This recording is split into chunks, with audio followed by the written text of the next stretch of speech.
खुलुमबाय रायजोफोर दिनै फुंबिलिनि खौरांफोरा जाबाय आसामाव नैथि खेबनि थाखाय गिबि मन्थ्रिनि बिबान रुजुननायनि उनाव गिबि मन्थ्रिनि गिबि खौरांगिरि मेल खुंदों। केबिनेटआव दिखांजानाय थिरांथाफोरखौ फिन आरोबाव गिबि मन्थ्रिया फोरमायथिनानै होबावदों। बिथाङा बुंदों, मन्थ्रि एमएलए आरो सोरखारि मावख'गिरिफ्रा फैगौ 6 दानसिम गुबुन हादोराव दावबायनो एबा थांनो मोननाय नङा। 26 मे खालि इउसिसिखौ सदनाव थिसननाय जासिगोन। ट्राइबेल सुबुं आरो धोरोमारि खान्थिफोरखौ इउसिसिनि आवथायाव गोग्लैनाय नङा। सोरखारा 15 आरो 20 बोसोर गोजाम जानाय पेट्रल आरो डिजेलनि गारिफोरखौ बन्द खालामगोन। फैगौ 5 बोसोराव 2 लाख लाइमोनफोरनो साख्रिनि थिसनथाइ होगोन होननानै गिबि मन्थ्रिया फोरमायो। आसामनि लाइमोन बिथांजोआ मिस ग्रेन्ड इन्डिया 2026 आव जाफुंसार जानो हादों। सा-सानजा ओनसोलनि बादायगिरि जानानै माहारियारि थाखोआव देरगानाय आरो गोग्गानाय लाबोनो हादों। मृगश्री बरुवाया मिस ग्रेन्ड इन्डिया 2026 आव फार्स्ट रानार आप बिमुं आवग्रिनो हादों। दिल्लीनि तालकतरा स्टेडियामाव जानाय मिस ग्रेन्ड इन्डिया 2026 नि जौसांखौ मृगश्री बरुवाया जंखांहोदों। हादोरनि गुबुन गुबुन जायगानिफ्राय फैनाय बादायगिरिफोरा बाहागो लानाय बे हाबाफारियाव आइजो गोहो, हारिमु आरो माहारियारि खौसेथिनि सायाव नोजोर होनाय जादोंमोन। 24 बोसोर बैसोनि मृगश्री बरुवाया गोबां समायना आरो रमायनाजों आसामनि फिसा महरै सिनायजादों। दिल्लीयाव खुंजानाय एबा बादायलायनायाव महाराष्ट्र, उत्तर प्रदेश आरो केरेलाजों लोगोसे गुबुन गुबुन हादोरसाफोरनिफ्राय खमैबो सा 30निबो बांसिन बादायगिरिफ्रा बाहागो लादोंमोन होनना बे समाव मिथिनो मोन्दों। त्रिचरण बर'नो वेलफेयार अफ बड'लेण्ड आरो ट्रेन्सपर्ट बिफानखौ होबाय। डक्टर हिमन्त बिश्व शर्मानि गोदान सोरखारा 4 मन्थ्रिफोरनो बिफानखौ राननानै होबाय। मख'जाथावदि हिमन्त बिश्व शर्मानि मन्थ्रि आफादाव बिफान राननाय हिसाबै मन्थ्रि चरण बर'नो ट्रेन्सपर्ट, वेलफेयार अफ बड'लेण्ड, हान्थामेला बिफान आरो बड'लेण्ड जौगाथायनि बिफानखौ होबाय। मन्थ्रि रामेश्वर तेलीनो transformation and development, labour welfare, tea tribes and Adivasi welfare, जेराव ट्रेन्सफरमेशन आरो जौगाथायनि बिफान, मावसुमा जौगाखां आरो सा हारिसा आदिबासी अनसाय बिफानखौ होयो। अतुल बरानो panchayat and rural development implementation of Assam accord, border protection and development आरो एक्सिस थामहिनबा पन्चायत गामि जौगाथाय आबगारि बिफान, आसाम गोरोबथा मावफुंनाय, सिमा रैखाथि आरो जौगाथाय बिफान आरो बेबादिनो अजन्ता नियुगनो वमेन एन्ड चाइल्ड डेभेलपमेन्ट टुरिज्मखौ होयो। आइजो आरो गथ'सा अनसाय दावबाय बिफान। बे समाव नोंथांमोननि गेजेराव फोसावनो लादों गेदेमा रन्जन दैमारिनि बागै। जों बयबो मिथिगौदि मोनसे समाव आलादा रायजो बड'लेण्डनि थाखाय हारिनि रैखाथिनि थाखाय बर'नि हाथियार लाग्रा आफाद जोनोम होनानै गोबाव सम सोरखारनि हेंथायै दावहा नांबोनाय बयजोंबो मोजां मोनजाग्रा रन्जन दैमारिया दासिमबो जोबथेसालियावनो दं, जेराव सिबिआइ केसजों एक्टिभ जानानै थानायनि जाहोनाव बिथांजों लोगोसे माखासे बारग' एनडिबि केडारफोरा जेलाव दासिमबो दं। बिथां गेदेमानि बिनानाव अनजालि दैमारिनि नाजानाय आरो गोबां बारग' एनडिबिफोरनि गोख्रों नाजाबोबाय थानायजों गोबां खेब हियारिं जानानै थांदोंब्लाबो रन्जन दैमारिनि थाखाय मोजां फिथाइ थायाखै, जेराव गोबां खेब बेल हियारिं जानो गोनां समावनो उकिलफोरनि सम आरो खाबु होनो हायैनि जाहोनाव गेदेमा रन्जन दैमारिनि हियारिंआ आद्रा जानानै थायो। माब्ला बिथांनि फिन बेल हियारिंआ जाफिनगोन, माब्ला बिथाङा जोंनि गेजेराव, बर' हारिनि गेजेराव, न'खरनि गेजेराव उदां जानानै फैनो खाबु मोनगोन। बेराफारसेथिं बर'नि गोबां गोजौ थाखोआव थानाय दैदेनगिरि राजखान्थिगिरिफोरखौ आथिखालाव गेदेमा बिथांनि फारसे जेबो बाथ्रा बुङै उदां खालामनांगौनि थाखाय सोरखारनि हेंथायै बाथ्रा बुंनाय नुनो मोनाखै। सोर गारां दिखांगोन रन्जन दैमारिनि थाखाय बेखौ उननि समासो फोरमायसिगोन।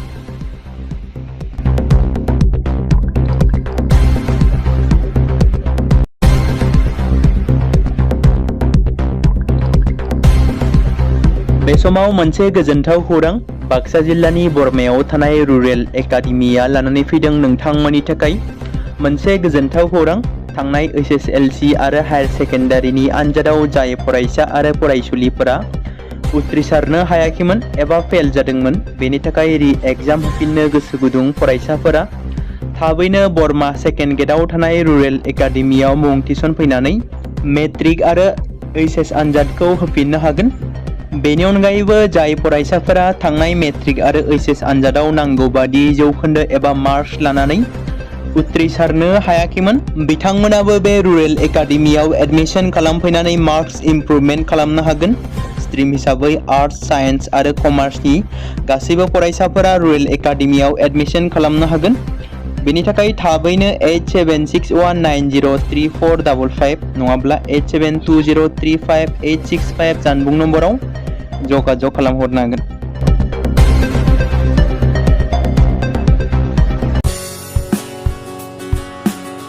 बे समाव मोनसे गोजोनथाव खौरां।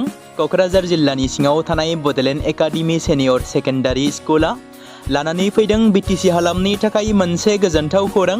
2026 आरो 2027 सोलोंथाइ बोसोरनि थाखाय क'क्राझार तिनिआलिनि हल्टुगाव आउटपस्टआव थानाय बड'लेण्ड एकाडेमि सेनियर सेकेन्डारि स्कुला फार्स्ट इयारनि थाखाय प्रि एडमिशन एबा जेबो बेसेन होनाङालासे मुं थिसननाय आरो फर्म गथायनाया दासान्दि सोलिगासिनो दङ आरो बेनि गेजेराव देग्लायनि मेट्रिक आनजादाव 100आव 75 जौखोन्दोनि गोजौआव जौखोन्दो लानानै उथ्रिसार जानो हानाय साबा फरायसा एबा बिजाथिफोरनि थाखाय आबुङै जेबो बेसेन होनाङालासे मुं थिसननो आरो फरायनो थाखाय खाबु होनाय जादों आरो बेनि अनगायैबो बोसोरै फरायसा आरो फरायसुलिफोरखौ लानानै EBS ट्रिप एबा सोलोंथायारि दावबायनायखौ लानाय जायो। मख'जाथावदि बे बड'लेण्ड एकाडेमि सेनियर सेकेन्डारि स्कुलाव आर्ट्स स्ट्रिमनि थाखाय आयदा हिसाबै इंलिश, ML बड', political science, education, history, economics, advance बड' गासैबो आयदाखौ मोननो हागोन आरो बे सेकेन्डारि स्कुलाव इंराजि आरो बर' बिजोङा थागोन। मोजां सोलोंथाइ लानायनि अनगायैबो बड'लेण्ड एकाडेमि सेनियर सेकेन्डारि स्कुलाव उफ्रा सोलोंथाइ हिसाबै एनभायरनमेन्ट, फिल्ड स्टाडि बायदिखौ लानानै सोलोंथाइ लानो हागोन। बेनि अनगायैबो बे फरायसालियाव हौवासा आरो हिन्जावसाफोरनि थाखाय आलादा आलादायै हस्टेलनि खाबुफोर होनाय जादों। बेनि थाखाय नोंथांमोना आबुङै मिथिबावनो थाखाय एबा थोंजोङै फोनांजाब खालामहर 9101488399 जानबुं नम्बराव।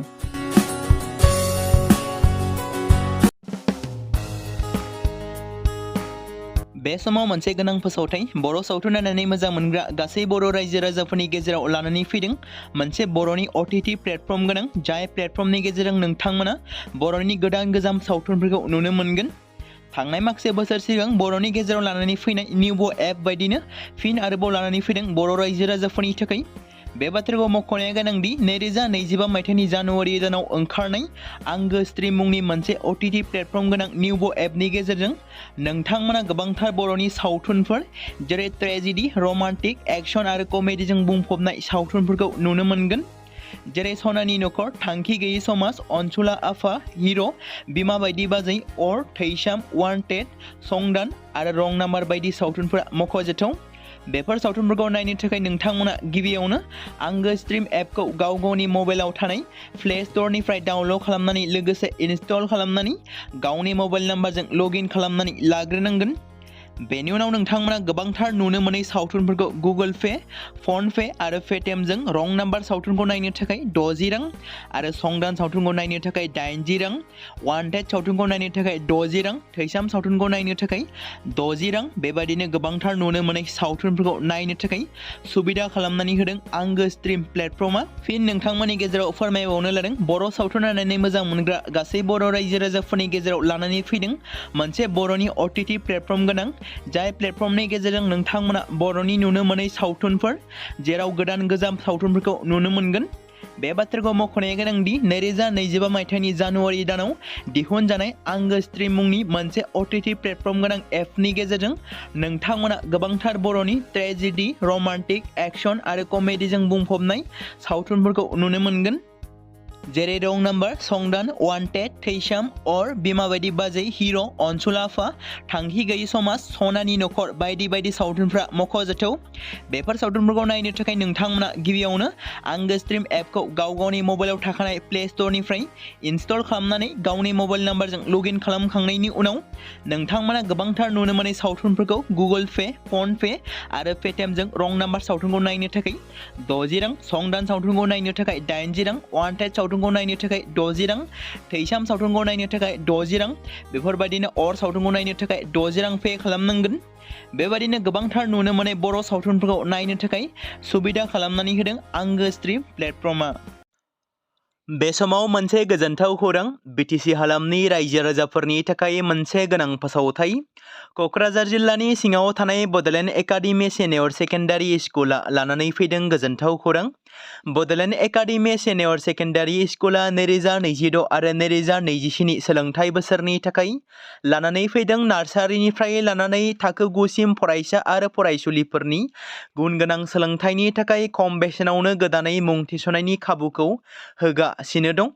मख'जाथावदि क'क्राझार जिल्लानि हल्टुगाव आउटपस्टआव थानाय क'क्राझार तिनिआलिनि बड'लेण्ड एकाडेमि सिनियर सेकेन्डारि स्कुला गुन गोनां सोलोंथाइ होनायजों लोगोसे थाखो 9 नि थाखाय इलेक्टिभ साबजेक्ट महरै मेथामेटिक्स, जिअ'ग्राफि, हिन्दी, हिस्टरि बायदि आयदाखौ लानो हागोन। मोजां सोलोंथाइ लानायनि अनगायैबो बड'लेण्ड एकाडेमि सिनियर सेकेन्डारि स्कुलाव उफ्रा सोलोंथाइ हिसाबै environment field study, English speaking course बायदिखौ लाफानानै सोलोंथाइ लानो हागोन। बेनि अनगायैबो गोजान लामा हान्थिनानै फरायग्रा फरायसा फरायसुलिफोरनि थाखाय आलादा आलादायै मोजां हस्टेलाव थानानै फरायनो हानायनि खाबुफोर होनाय जादों। बेनि थाखाय नोंथांमोना आबुङै मिथिबावनो थाखाय एबा थोंजोङै फोनांजाब खालामहर 9101 488 399 जानबुं नम्बराव।